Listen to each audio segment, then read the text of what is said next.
Welcome to money trigger channel. ஒரு மனுஷன் இலக்கில்லாமல் இயங்கவே முடியாது. ஃபார் எக்ஸாம்பிள், ஒருத்தன் ஆஃபீஸ் முடிஞ்சு வீட்டுக்கு போகணும்னு ஒரு இலக்கு இருந்தாதான் ஸ்ட்ரைட்டாக வீட்டுக்கு போவான். அந்த எய்ம் இல்லைன்னா ரோட்ல எங்கே போகிறதுன்னு தெரியாமல் திட்டு இருப்பான். நம்ம லைஃப்பில் எய்ம் இருக்கும். 3 வேளை சாப்பிடணும், ப்ரஷ் பண்ணணும் அப்படின்னு ரெகுலராக ஒரு எய்ம் இருக்கும். கொஞ்ச நாளில் அதுவே ரொட்டீன் ஆகிடும். இந்த மாதிரி ஃபினான்ஸ்லையும் ஒரு எய்ம் வச்சு ஓடுனா எப்படி இருக்கும் கொஞ்சம் யோசிச்சு பாருங்க. அந்த ஃபினான்ஸ் எய்மை 3 கேட்டகரியா பிரிச்சுக்கலாம். First one debit financial goal, second one self economy finance goal, third one purchase finance goal. 3 கேட்டகரியும் தெளிவாக பார்த்துடலாம். இப்போ நம்ம ஃபர்ஸ்ட் பார்க்க போகிறது டெபிட் ஃபினான்ஷியல் கோல். நம்ம வாழ்க்கையில் லாபத்தை நோக்கி ஓடுறோமோ இல்லையோ, கடனை நோக்கி போயிடவே கூடாது.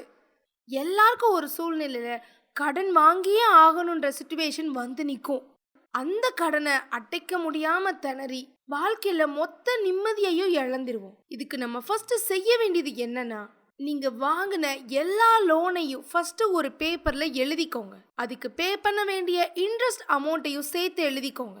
அதிகமா இன்ட்ரெஸ்ட் கட்டுற லோனை ஃபோக்கஸ் பண்ணி க்ளோஸ் பண்ண ஃபர்ஸ்ட் ட்ரை பண்ணுங்க. இதுதான் அவலான்ச் மெத்தட்னு சொல்லுவாங்க. அதை அடைச்சு முடிச்சுட்டு அடுத்து எதுல வட்டி அதிகமோ அதை அடைக்க ட்ரை பண்ணணும். செகண்ட் ஸ்டெப் என்னதுன்னா, கடன் தொகையை மந்த்லி வைஸா ஸ்பிளிட் பண்ணி வருமானம் வந்ததும் எடுத்து வச்சு அதை வேற எதுக்கும் செலவு பண்ணக்கூடாது. இதை ஃபாலோ பண்ணாலே ஆட்டோமேட்டிக்கா நம்மளோட கடன் அமௌண்ட் டவுன் ஆயிடும். இது தேர்ட் ஸ்டெப். கடன் வாங்குற சூழ்நிலை எப்படி வந்திருக்கும்? நமக்கு வருமானம் குறையா இருக்கிறதுனால தான் கடனே வாங்கியிருப்போம். அதனால second income, third income source என்னன்னு தேட ஆரம்பிங்க. இதுதான் ரொம்ப முக்கியம். உங்களை கடன்ல இருந்து மீள்றதுக்கும் உங்கள் லைஃப்ல அடுத்த கட்டத்துக்கு போகிறதுக்கும் இதுதான் ஹெல்ப்ஃபுல்லாக இருக்கும். இப்போ ஃபர்ஸ்ட் கேட்டகரி பார்த்து முடிச்சிட்டோம். அடுத்து செகண்ட் கேட்டகரி செல்ஃப் எக்கனாமி. இதை விரிவாக பார்த்துருவோம். நீங்கள் எந்த மாதிரி பொருளாதாரத்தில் இருக்கீங்கன்னு மெஷர் பண்ணுற டூல் தான் நெட்வொர்த். பணக்காரங்க எல்லாரையும் இவங்களுக்கு இவ்வளோ கோடி நெட்வொர்த் அப்படின்னு அதை வச்சு தான் மெஷர் பண்ணுவாங்க. இதை பணக்காரங்களுக்கு மட்டும்தான் பண்ணணுமா? இல்லை, நமக்கும் பண்ணலாம். அது எப்படின்னா, ஒரு சின்ன formula, net worth equal to total assets minus total liabilities. First நம்மளோட டோட்டல் அசட்ஸை கால்குலேட் பண்ணி வச்சுக்கோங்க. உங்கள் அக்கௌண்ட்டில் இருக்கிற கேஷ், உங்கள் வீடு, கார், பைக், உங்ககிட்ட இருக்க கோல்டு, உங்களோட மாத வருமானம், இதை எல்லாத்தையும் டோட்டல் பண்ணி வர்றது தான் டோட்டல் அசட்ஸ்.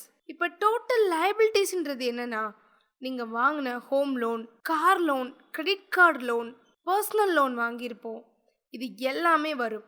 இது போக நீங்கள் கட்டுற சொத்து வரி, current bill, petrol, monthly expenditures, internet bill, monthly subscriptions amount, இது எல்லாத்தையும் டோட்டல் பண்ண வர்றது தான் டோட்டல் லைபிலிட்டிஸ். இந்த லைபிலிட்டிஸை நம்ம முதல்ல கால்குலேட் பண்ணி வச்சிருந்த டோட்டல் அசட்ஸோட லெஸ் பண்ணால் கிடைக்கிறது தான் நம்மளோட நெட்வொர்த். இப்போ இந்த நெட்வொர்த்தை 10 மடங்குக்கு பெருசாக்கி கொண்டு போகணுன்னு எய்ம் வைங்க. அப்படின்னா அதுக்கு என்ன பண்ணணும்? ஃபார் எக்ஸாம்பிள், உங்கள் கையில் இருக்க cash, house, car, land, investment, monthly income, இது எல்லாத்தையும் நீங்கள் எழுதி வச்சுட்டு பக்கத்தில் எல்லாத்துக்கும் பக்கத்தில் *10 போட்டுக்கோங்க. இதுதான் உங்களோட நெட்வொர்த்தை 10 மடங்கு அதிகரிக்கிறதுக்கான வழி. ஆனால் லைபிலிட்டிஸ் பக்கத்தில் *10 போடணும்னு எய்ம் வைக்கக்கூடாதுங்க. ஓகே, இப்போ இந்த அசட்ஸ் எல்லாத்தையும் 10 மடங்கு பெருக்கிறதுக்கு மூலதனமாக இருக்கிறதே அந்த மந்த்லி இன்கம் தான். ஸோ அதை 10 மடங்கு ஆக்கிறதுக்கு ட்ரை பண்ணிங்கன்னா உங்கள் நெட்வொர்த்தோட க்ரோ அதிகமாகும். 50,000 வாங்குற நீங்கள் 5 லட்சம் இன்கம்க்கு ரெடி பண்ணிட்டீங்கன்னா இப்போ இந்த நெட்வொர்த்தை நீங்கள் 10 மடங்கா முன்னேற்றிடுவீங்க. நான் இந்த மந்த்லி இன்கம் சொல்கிறது மாத சம்பளத்தை மட்டும் வச்சு இல்லைங்க. டிஃப்ரெண்ட் வேஸ் ஆஃப் இன்கம் இருக்குது. வாடகை amount, share market, mutual fund, FD, இந்த மாதிரி எக்ஸெட்ரா. இப்படி தான் உங்கள் செல்ஃப் எக்கனாமி கோலை வச்சுக்கணும். இப்போது தேர்ட் கேட்டகரி பார்க்க போகிறோம். அதுதான் பர்ச்சேஸ் ஃபினான்ஸ். உங்களுக்கு தேவையான வீடு, காரு, பைக், ஃபோன், லேப்டாப், இதை வாங்குறதுக்கு கோல் எப்படி வைக்கலாம்? இதை ஸ்டெப் பை ஸ்டெப்பாக பார்க்கலாம். ஃபர்ஸ்ட் டைம் கால்குலேட் பண்ணுங்க. வீடு வாங்குறதுக்கு 5 வருஷம் சேர்த்து வைக்கலாம், கார் வாங்குறதுக்கு 3 வருஷம் சேர்த்து வைக்கலாம், லேப்டாப் வாங்கணுமா 6 மாசம் சேர்த்து வைக்கலாம். பொருளோட வேல்யூக்கு ஏத்த மாதிரி டைம் டிசைட் பண்ணணும். இத பத்தி அடுத்த ஸ்டெப்ல பார்க்க போறோம். Next step dedicated saving fund. First ஸ்டெப்ல எவ்வளோ கால அளவுன்னு பார்த்தோம். இப்போ அந்த அமௌண்ட்டை ஸ்ப்ளிட் பண்ணி மந்த்லி சேவ் பண்ண ஆரம்பிக்கணும். ஃபார் எக்ஸாம்பிள், ஒரு பைக்கோட பிரைஸ் 1 லேக். அந்த அமௌண்ட்டை நீங்கள் 2 வருஷம் சேர்த்து வைக்க போறீங்கன்னா 1 லேக் டிவைடட் பை 24 மந்த்ஸ்னு போட்டுக்கோங்க. 4000 ரூபாய் வருங்க. அப்போ மாசம் நீங்கள் 4000 ரூபாய் எடுத்து வைக்கணும். எடுத்து வைக்கிற அமௌண்ட்டை வேற எதுக்குமே எடுக்கக்கூடாதுன்னு முடிவு பண்ணிக்கணும். இப்படி மந்த்லி ஸ்ப்ளிட் பண்ணி சேர்த்து வைக்கிறதையோ இன்னும் டெக்னிக்காக சேர்த்து வைக்கலாம். அது எப்படின்னா, நீங்கள் சேவ் பண்ணுற அமௌண்ட்டை ஷேர் மார்க்கெட்லேயோ மியூச்சுவல் ஃபண்ட்லேயோ எஃப்டி ஆர்டின்னு எதுலையாவது இன்வெஸ்ட் பண்ணணும். ஃபார் எக்ஸாம்பிள், மியூச்சுவல் ஃபண்டில் எஸ்ஐபியில் நீங்கள் போட்டுட்டு வந்தீங்கன்னா நீங்கள் பிளான் பண்ணுற அமௌண்ட்டு குறிப்பிட்ட 5 மாதத்துக்கு முன்னாடியே உங்கள் கைக்கு வந்துடும். இது என்ன ப்ராசஸ்னா, நீங்கள் சேவ் பண்ண அமௌண்ட் உங்களுக்காக உழைச்சி உங்கள் ப்ராடக்டை வாங்குறதுக்கு ஹெல்ப் பண்ணுது.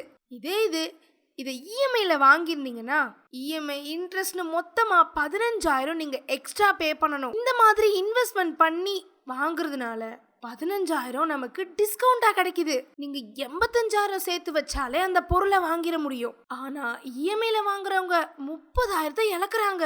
அதனால எந்த ப்ராடக்டையும் வாங்குறதுக்கு முன்னாடி ப்ரைஸ், டைம், இன்வெஸ்ட்மெண்ட் எல்லாத்தையும் பார்த்துட்டு பிளான் பண்ணி வாங்கணும். இப்போ நம்ம இந்த 3 கேட்டகரியும் தெளிவாக பார்த்துட்டோம். இந்த மாதிரி டெய்லி ஃபினான்ஷியல் கோல் வச்சு பண்ணீங்கன்னா கடன் குறையும், நெட்வொர்த் வளரும். இந்த மாதிரி யூஸ்ஃபுல்லான ஃபினான்ஷியல் ஐடியாஸ் உங்களுக்கு வேணுமா?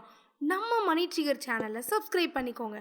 வீடியோ பிடிச்சிருந்தா லைக் பண்ணுங்க, கமெண்ட் பண்ணுங்க, உங்கள் ஃப்ரெண்ட்ஸ்க்கு ஷேர் பண்ணுங்க.